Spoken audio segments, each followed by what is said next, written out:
Hi, I'm recording this video because Brian Beck was requesting it because he's asking me a lot about a microphone setup and camera setup. So I've decided, okay, let me show him what kind of different camera options we have here. What's the difference in the quality, especially not only the camera side, but also on the microphone side. So I brought three cameras, 5 microphones, and a couple of features like the ATEM Mini and a green screen, which I'm going to show you now in the next 2 minutes, I hope. So this camera is just a standard Sony Alpha camera with a portrait lens mounted on it. You're going to find all the links in the description. And this portrait lens really has a nice field of depth feature. So whenever I'm going to hold something more specific in the camera, it really is able to focus on it. And you can actually take every camera with an HDMI out, which you can then connect to the computer. It might be a PC or a Mac. It just doesn't matter. If you would use the same camera with another lens, let's say the standard lens that usually comes with the Sony Alpha cameras, it looks like this. So that's the same camera with just the zoom lens that is packed with this within the Sony Alpha package. So the quality is not as cool as the portrait lens, but it's the same system behind it. And I'm using this camera because we are recording a lot of podcasts. I'm doing live productions, all the stuff on LinkedIn, and those cameras I had laying around because due to Corona I wasn't traveling so much. And I have not recorded podcast on site with my guest. And the third option is also very interesting. The third option is the standard webcam from Logitech, which is the C920, which creates also a nice picture. That's a camera here, but it's by far less advanced compared to the Sony Alpha. So it is also able to focus a little bit whenever you hold something more directly to the camera, but the field of depth and the brightness it can create is by far less advanced. So these are the three camera options. I'm just switching back to the main camera. But what's even more important for nice video conferencing is the different microphones. What you hear right now is this kind of Shure microphone, which is kind of the podcast standard microphone. You can also choose a microphone for way less money. Just search for USB condensator microphone on Amazon or another place where you'd like to buy a microphone. Then you can find such a microphone. And let me show you the different microphones, the different microphone qualities, because I brought you some microphones here. So this is a Shure microphone, but let me switch to the next one, which is the camera, the microphone built in the webcam, which lots of you are usually using. So now I'm recording on the webcam microphone, which has already way lesser quality because the distance between mouse and microphone is way higher than the Shure microphone, and it's by far not as advanced. It's getting even worse if you're switching to a microphone which is connected to the camera. The camera is more or less like 2 meters away from me. Let me see if I can find it here. I think that must be the camera now, which comes with the camera. Though that is a built-in microphones from the Sony Alpha.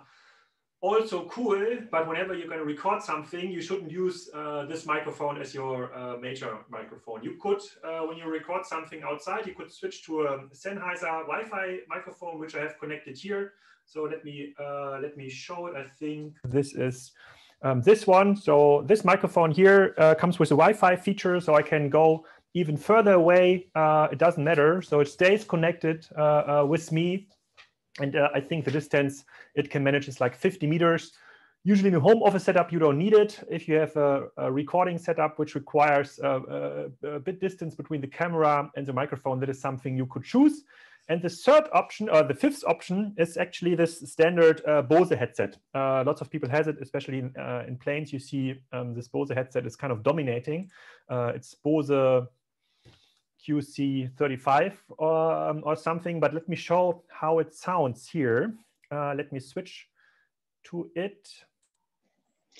So now you should listen to me with a Bose headset. So it's one of the most advanced headsets in the market. So it's really cool for noise cancellation. But when you're outside, it really grabs all the noise from cars, from airplanes, from the airport, or from the train station, or whatever. So it's cool for listening, but for recording podcasts or for participating in Zoom video conferences, it's actually not my first choice. So I think, so let me connect with back with the Shure microphone. So I think this one is by far, comes by far with the best quality. And I totally recommend people to use such a microphone at home when they're doing video conferencing. So all the stuff you've seen, it's uncut here. It's just recorded by Zoom, though the video quality might not be so superb or outstanding, but at least I don't need to do any post-production. So let me see what you also can do with Zoom. So you see, this is my real wall. It's not a background picture, but Zoom comes with those nice features where you can change backgrounds, and they show the difference between a background change without a green screen and with a green screen. And there's now new effects with Zoom where they enable you like to get a mustache like this one. Though it's really cool. But no, let's go back to the background options. Let me choose the background from my home city Kiel, which is this one here. So you see it tries to render the background in a way so that the person itself is kind of pretty sharp, which is cool. But you see there's a lot of shadows here, and especially when you're working with such a microphone like this, it's not working. It's not working that well. So I've bought myself a small green screen. Let me activate it. I don't know what the English word for it is, but in German it's Rollo. So now I activate green screen, the green screen option on Zoom, and also activate the background now. Now you see it's way sharper. I don't know why here's something green. It really recognizes a microphone. It looks much better. You could also start showing some videos where there's a lot of movement, for example. So here's the video background with a small boat moving, I think, in the video. So it's also sharp. You can move.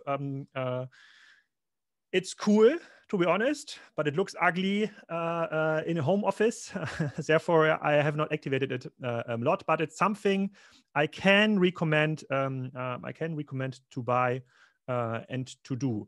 What's a little bit cooler is actually another feature I've invested in, which is called like the ATEM Mini. I'm gonna show it to you. I just need. I have to use another camera, which is my mobile phone. Let me switch to my mobile phone here. Now you see it. This is an ATEM Mini here. I use it for switching the camera perspective. Clicking here shows me. Clicking on number 4 shows you the Huawei camera. Clicking on 3, I've duplicated my screen here. It shows you my screen, so I don't need to use screen sharing a lot. So that's a very cool feature where all my cameras are connected, and it creates a webcam feed, which I then can use in Microsoft Teams, in Zoom, in Skype, or in other softwares. But it also comes with a very, very, very nice feature which lets you create overlays, for example. So let me choose a different background here. Then I can show you what kind of overlay feature I'm talking about. What do we have as a nice background here? Let's go with my hometown again, and let's say I want to show you now my company logo, which is Spryker. I just can activate this option here, and you see here's my company logo, and it even works better without a background picture, so it becomes like really, really, really, really sharp. So let me get rid of the green screen for a second. I'm just pulling it up here.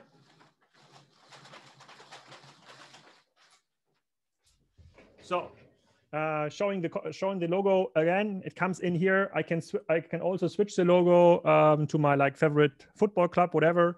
This is something built in the ATEM Mini, so you don't need actually a software to control it. You also can control it through the buttons. So a good camera like the Sony Alpha with a portrait lens, it's kind of crucial. You don't need the ATEM Mini to connect it. There's other adapters, and the modern cameras like the Sony Alpha 6400, you can even connect via USB. So there's no HDMI connection necessary. And a good microphone like this one totally helps to stay out or to come with an outstanding performance in Zoom meeting. Though this was for you, Brian Beck, and maybe some other people watching it, where I can share my experience with microphones, cameras, the ATEM Mini. I can recommend the setup. The only thing I'm not having yet is kind of a teleprompter situation, so I can look directly in the camera. This is kind of staged because I have to look into the lens to create this image here. But all the teleprompter solutions out there in the market, they seem to, it's not working in a daily situation. Though I have this installed like on an everyday basis. I can use it every day. It's not looking ugly. I'm working with a standard PC connected with like 3 monitors. It's not expensive. It's a very noise reduced setup, so there's no fan here. You don't hear anything. It's just a standard PC with like 3 HDMI outs where I connect my the screens, and that's it. So Brian, I hope now you're going to upgrade to the good microphone and a microphone arm and maybe a good camera. See you soon.